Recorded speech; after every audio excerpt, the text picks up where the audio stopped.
But today we're in here on our brand new farm that Avery and I purchased back last spring. We call it Acorn Ridge. Brand new to us, so we're excited to hopefully see what's going to show up here. We're super excited to see what's going to happen in the coming months. And we get a lot of new bucks come up in on these ridges, and hopefully this fall we can bring some of these hit list bucks to the channel and share these stories with you. In the past couple years, we've had great opportunities at a couple different mature bucks. You got him! Let's go see him. Oh my God.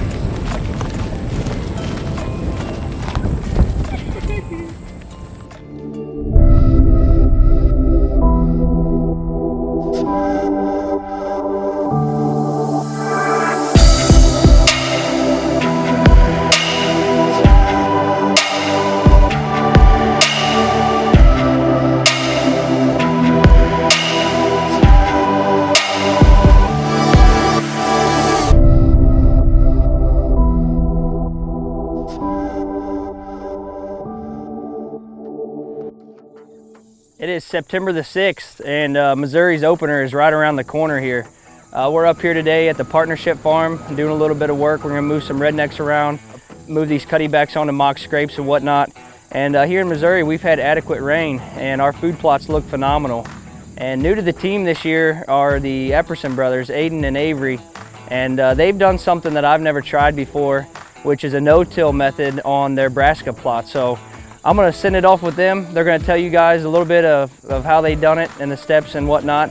And I know that they're really excited about this year. They're right in my back door, so you never know, maybe we could be hunting some of these same deer, but check out what they got going on. It's pretty sweet.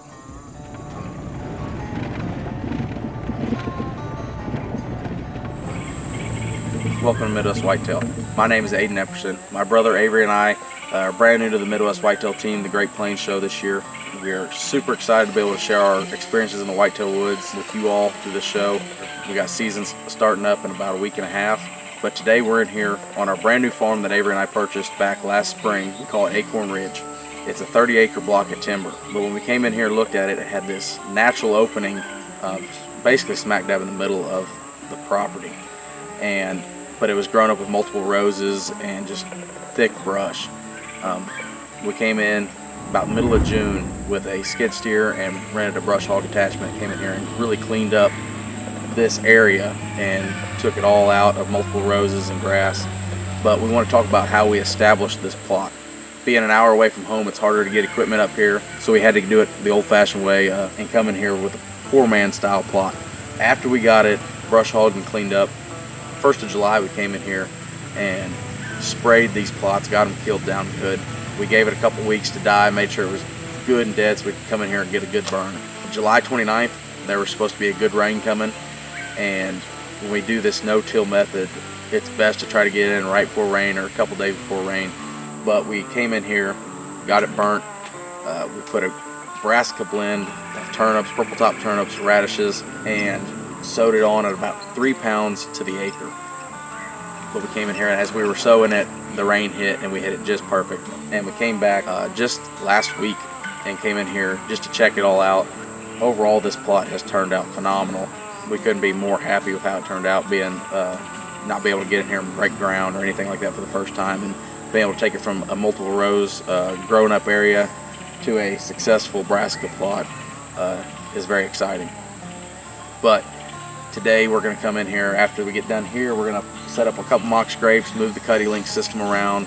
We got a stand hung last Sunday. We're going to get everything kind of teed off and ready for season so we do not have to come back in here again. And when we leave here today, we're going to go ahead and Avery's going to head down to our river farm closer to home, and he's going to talk about another plot that is very similar. We did the same method to this, but he's going to kind of go over kind of how we did that plot and the reasons why we put that plot in. But we're super excited to see what's going to happen in the coming months.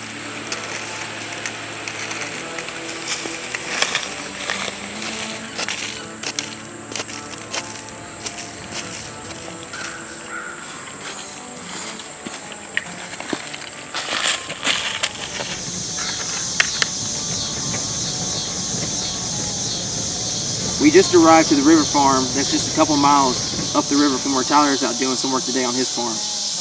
I just wanted to elaborate on what Aidan was talking about earlier about how we do our no-till method and our food plots. And in this particular plot, at the beginning of August, we came in here and noticed these weeds were really tall. So we came in here and we sprayed just a couple different times to make sure there's no green in the plot. And then we seen there was a rain in the forecast. So we came in here and burnt, and then we ended up seeding that day. And the whole reasoning behind this plot is because back behind me here, there's a 12 to 13 acre block of timber that was recently logged in the past, and it's really thick in there and the deer like to bed.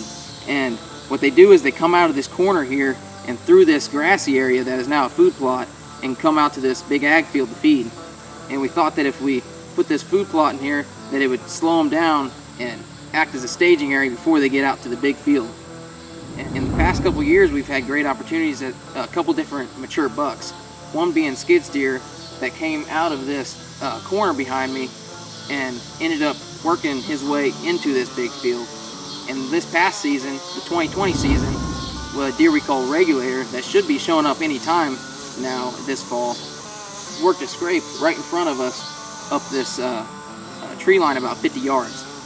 So we're excited to see what this plot, how it enhances this area, and we're looking forward to seeing what the season has in store for the team.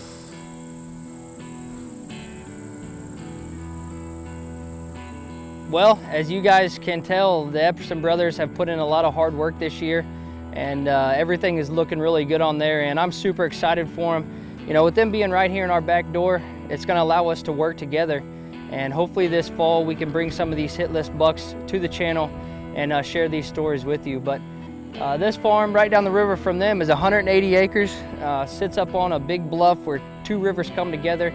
A lot of these deer get pushed up out of that bottom ground whenever the harvest starts taking place and that rut starts clicking. We get a lot of new bucks come up in on these ridges and hit these scrapes.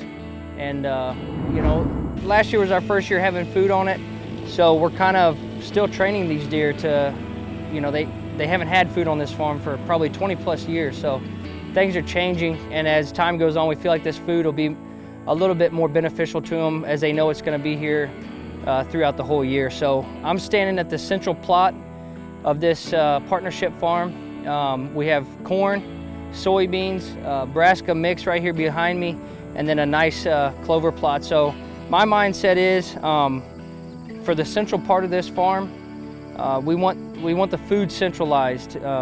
Early season, mid-season, late season food needs to be centralized on this farm to where the bedding is on the outskirts and they feed to the center. As we move to the west side of this farm, that's more the bedding.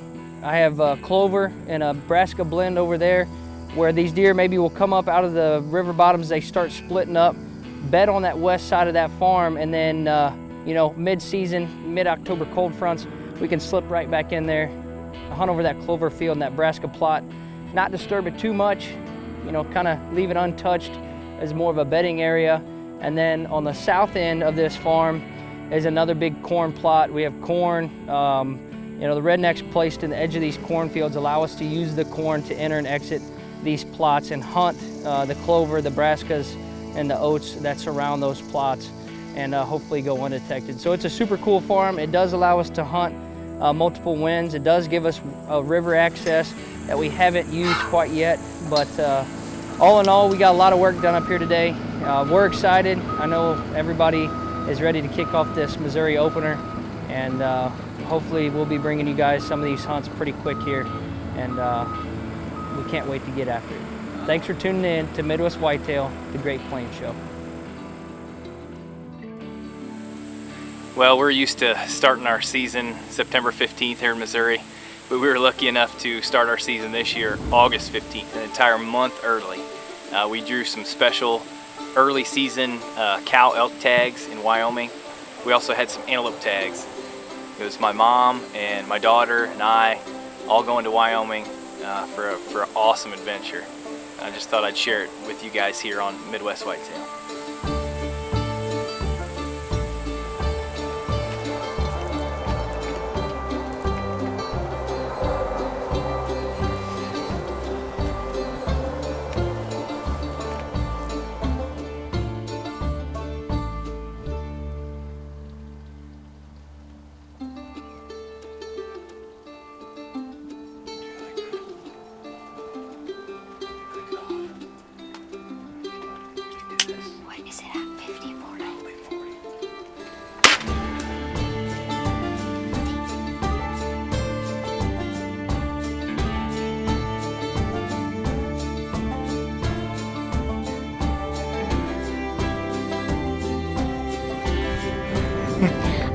told he was up.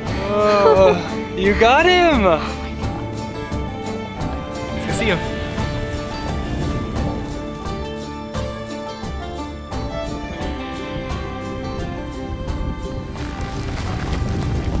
Got it.